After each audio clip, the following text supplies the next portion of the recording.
Hello and welcome to Camlook. Every Tuesday and Thursday, a member of the Cincinnati Art Museum family will be showing you an artwork from the permanent collection and pose questions for discussion. Please join us every Tuesday and Thursday for a new art object and a new discussion. Hi, my name is Zohreh. I'm a docent at the Cincinnati Art Museum. Today I want to show you another page from a famous book. This time it is a story from the Golestan book by Saadi, the 13th century Iranian poet and philosopher from the beautiful city Shiraz. Saadi has two famous books by the names Bustan and Golestan.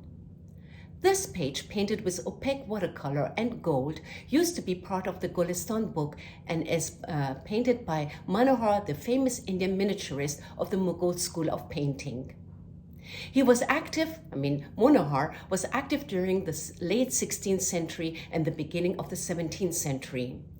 To make it more clear, Saadi wrote the books, and later artists commissioned by the rulers painted the stories and wrote the verses, thus creating a few exquisite books. Prior starting to talk about this artwork, I would like to quote Saadi's most famous poem, Bani Adam. Literally translated, it means the children of Adam, or just human beings. So through this way, you can get a feel of the way of how Saadi was thinking. I'm using a translation. Human beings are members of a whole, in creation of one essence and soul. If one member is inflicted with pain, other members uneasy will remain. If you have no sympathy for human pain, the name of human you cannot pertain. Okay, back to our folio. This folio is a story from the Golestan book.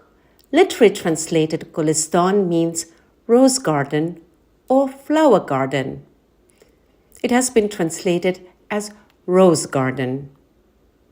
This book is a collection of mostly short prose vignettes combined with verse. These stories carry all types of people, and each story has a moral lesson.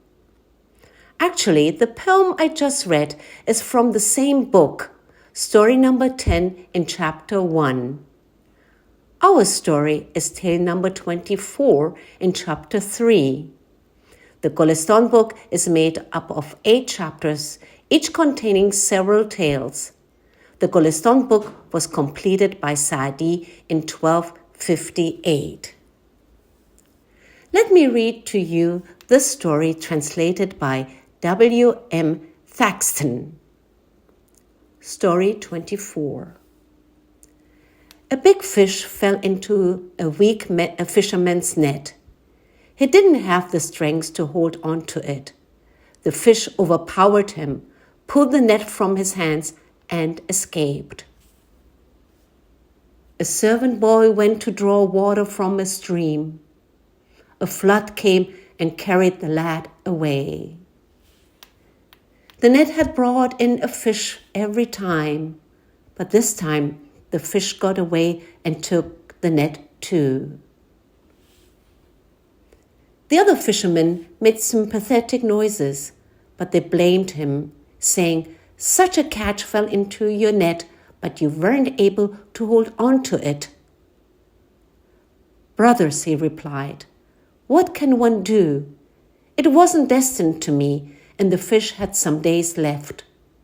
A fisherman who is not so fated won't catch a fish in the Tigris, and a fish whose time has not come will not die on dry land." End of quote. Now tell me, what do you see in this story? I see lots of movement and action. The red, green, and dark blue colors almost frame the big fish from the top to the right and to the bottom, but in a way leave the giant fish a way to escape on the left.